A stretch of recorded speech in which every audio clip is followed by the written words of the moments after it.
touch and feel. The soft banana is the real banana.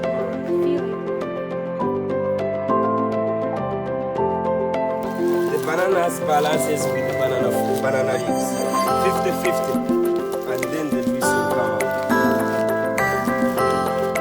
So it's banana leaves that